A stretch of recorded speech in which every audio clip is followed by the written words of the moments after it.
Hello guys. हम लोगों ने जो लास्ट टॉपिक छोड़ा था उससे आगे की हम टॉपिक की बात कर रहे हैं, तो हेडिंग एक बार वापस आप देख लीजिए।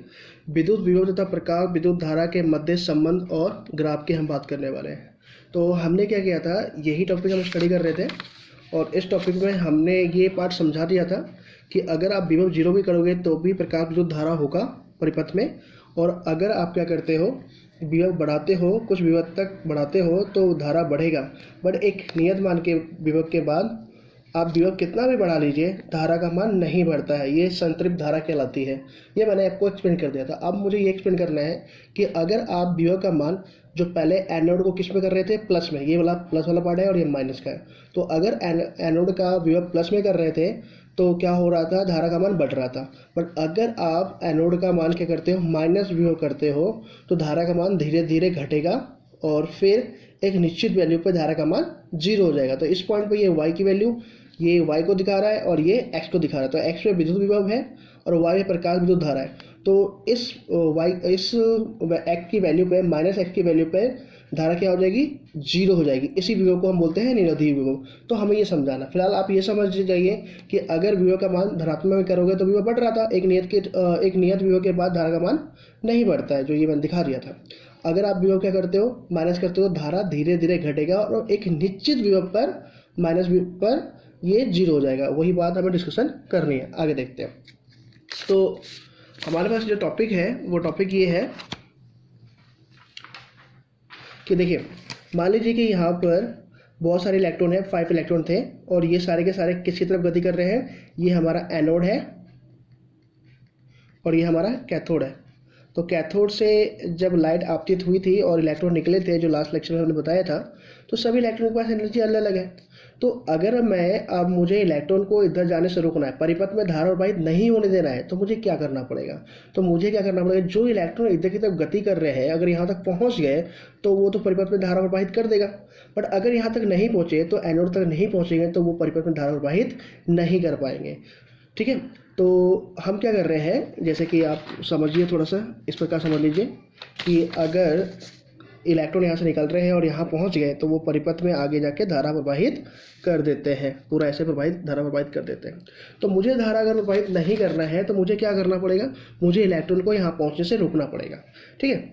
तो अब इसे रोका कैसे जाए, तो आंसर है कि अगर इधर नहीं जाने देना तो इसको इधर तक लेके आना है। तो आपको ये आकर्षित नहीं करना चाहिए इलेक्ट्रॉन को, ये इलेक्ट्रॉन को प्रतिकर्षित करना चाहिए। प्रतिकर्षण करने के लिए हमने पिछले लेक्चर में बता रखा है कि आपको यहाँ पर माइनस कर देना चाहिए।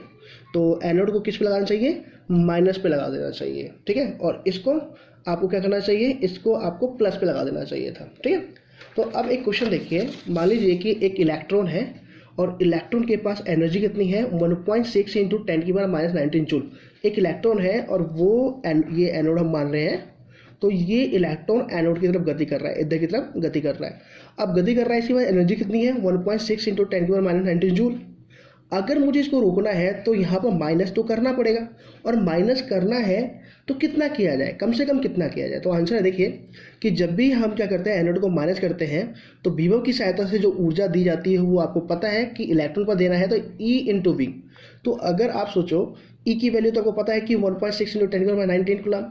अगर मैं इसका 1 वोल्ट कर देता हूँ तो ईवी के अनुसार ये जो एनोड है वो इलेक्ट्रॉन पे इस दिशा में प्रतिकर्षण बल लगाएगा और कितनी ऊर्जा खर्च करेगा, तो आंसर है 1.6 इंटू 10⁻⁻19। तो इस इलेक्ट्रॉन के पास इस दिशा में जाने के लिए ऊर्जा कितनी थी, 1.6 इंटू 10⁻19 जूल। ये क्या कर रहा है, ये इस दिशा में कितनी ऊर्जा लगा रहा है, 1.6 इंटू 10⁻19। तो दोनों बराबर हो जाएंगे और इलेक्ट्रॉन आगे की तरफ गति नहीं करेगा।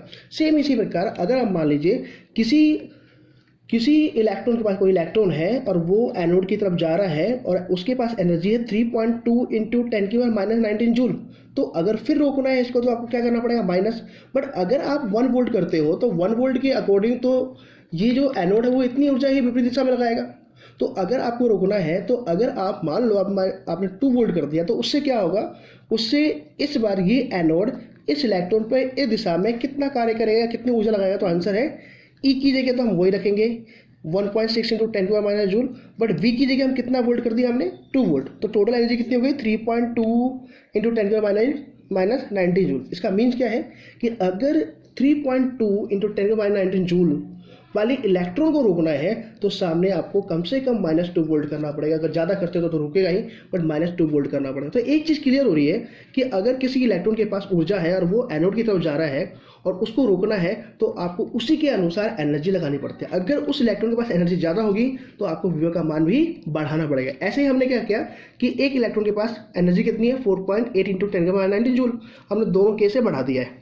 तो अब मुझे यहाँ पर कितना माइनस करना पड़ेगा, -3 वोल्ट करना पड़ेगा, तभी जाके ये 3 करेंगे तो क्या होगा कि ई की वैल्यू तो वही है 1.6 × 10⁻⁹ जूल, बट वी की वैल्यू हो जाएगी 3 वोल्ट, तो ये हो जाएगा 4.8 × 10⁻⁹ जूल। मीन्स ये एनोड अब इस इलेक्ट्रॉन पे इस दिशा में ऊर्जा लगाएगा, कार्य करेगा, जिससे कि दोनों की ऊर्जा बराबर हो जाएगी इतनी लगाने पर और वो रुक जाएगा। तो एक ओवरऑल क्या समझ में आता है, एक कॉन्सेप्ट समझ में आता है, और वो कॉन्सेप्ट ये है कि अगर आपके अलग अलग इलेक्ट्रॉन है, इसकी ऊर्जा -1.6 × 10⁻⁹ जूल है और इसकी माइनस छोड़ दीजिए, 1.6 × 10⁻⁹ समझ लीजिए, और इसकी ऊर्जा है 3.2 × 10⁻⁹ जूल और इसकी है 4.8 × 10⁻⁹ जूल। तो अगर आप सिर्फ -1 वोल्ट रखते हो तो ये सिर्फ इसी को रोकेगा। अगर आप -2 वोल्ट रखते हो तो ये इसको भी रोक लेगा और इसको भी रोक लेगा, जो मैंने अभी पीछे बता रखा है आपको।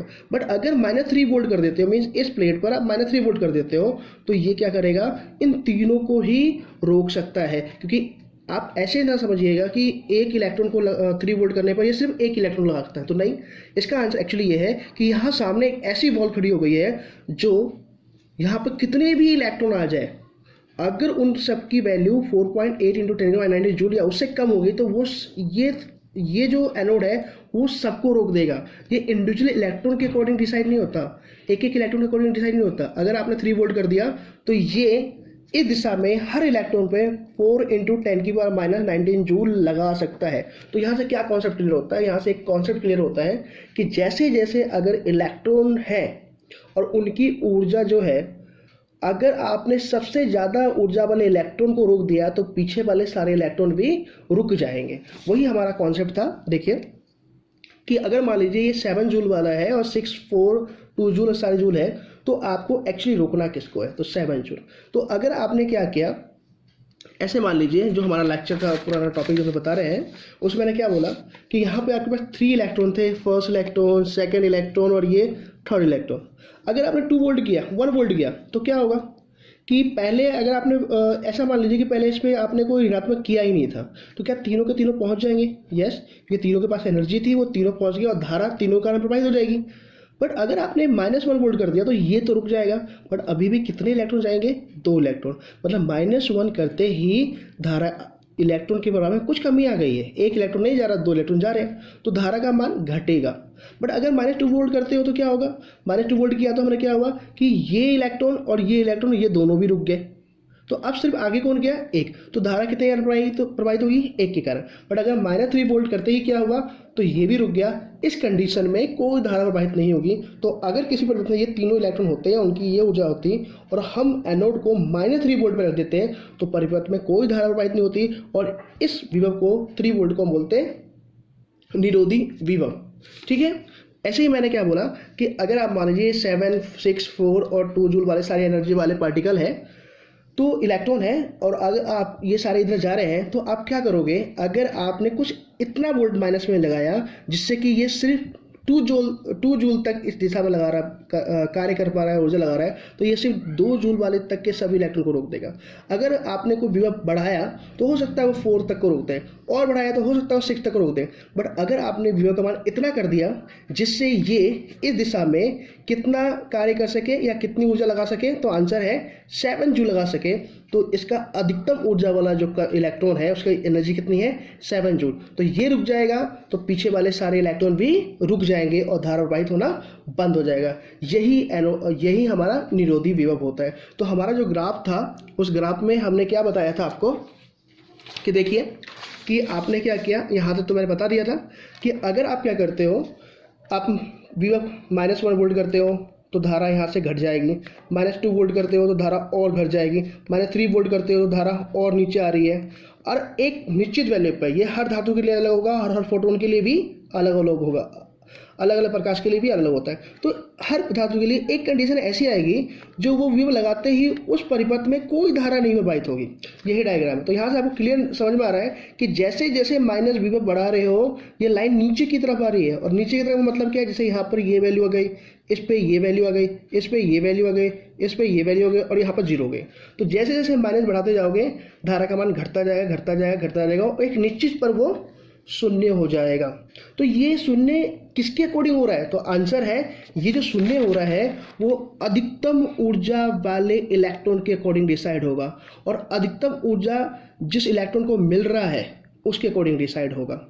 ठीक है, तो यही मैंने लिखा है कि यदि एनोड का विभव ऋणात्मक कर दिया जाए तो ये इलेक्ट्रॉन पर विरुद्ध दिशा में बल लगाएगा अर्थात उसकी प्रवाह को रोकेगा जिससे कि धारा का मान घटेगा।